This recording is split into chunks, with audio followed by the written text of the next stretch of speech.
సైకా chairman, ఆదివాసీ Congress party జాతీయ ఉపాధ్యక్షుడు మరియు మన రాష్ట్ర అధ్యక్షుడు కూడా, అదేవిధంగా లంబాడ కుల పోరాట సమితి వ్యవస్థాపక అధ్యక్షుడు బెల్లన్న గారి ఆత్మీయ సమ్మేళనానికి వచ్చిన మా LHPS రాష్ట్ర అధ్యక్షుడు రాంబాబు నాయక్ గారికి, వర్కింగ్ ప్రెసిడెంట్ చక్ర నాయక్ గారికి, వేదిక మీద ఉన్న అందరికీ పేరు పేరున ధన్యవాదాలు తెలియజేస్తూ, ఇవాళ బెల్లన్న గత 30 సంవత్సరాల నుంచి మన కోసం ఎన్నో పోరాటాలు చేసింది. ఆ విషయం మీకు తెలుసు, మనకు తెలుసు, తెలంగాణ రాష్ట్రంలో ఉన్న ప్రతి ఒక్కరికి తెలుసు.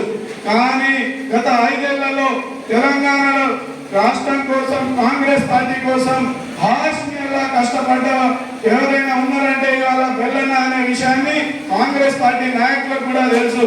ఇవాళ ఇప్పటి వరకు 9 నెలలు అధికారంలోకి వచ్చింది. వేదిక రాజకీయ పార్టీ అతీతంగా ఉంది. ఈయన మా వాయిస్ ఉంటుంది కాబట్టి చెప్పుకుంటున్నాం, మీరేమనుకోవద్దు. ఎందుకంటే ఇవాళ ఇక్కడ అన్ని పార్టీ వాళ్ళు ఉన్నారు, అందరూ ఉన్నారు కాబట్టి 9 ఏళ్ళ అధికారంలోకి వచ్చిన 9 నెలలైంది అధికారంలోకి వచ్చి ఇప్పుడు వరకు గిరిజనులకు మంత్రి పదవిని కేటాయించకపోవడం చాలా దుర్మార్గం. ఎందుకు ఇవాళ బెల్లన్నకి ఎందుకు కేటాయిస్తలేరు మంత్రి పదవి? ఈ విషయాన్ని మేము హెచ్చరిస్తా ఉన్నాం.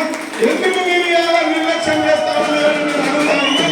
ఇదే చూస్తా ఉంటాం. ఎందుకు ఇవాళ మంత్రి పదవి విషయంలో చూస్తే వేరే వాళ్లకు మా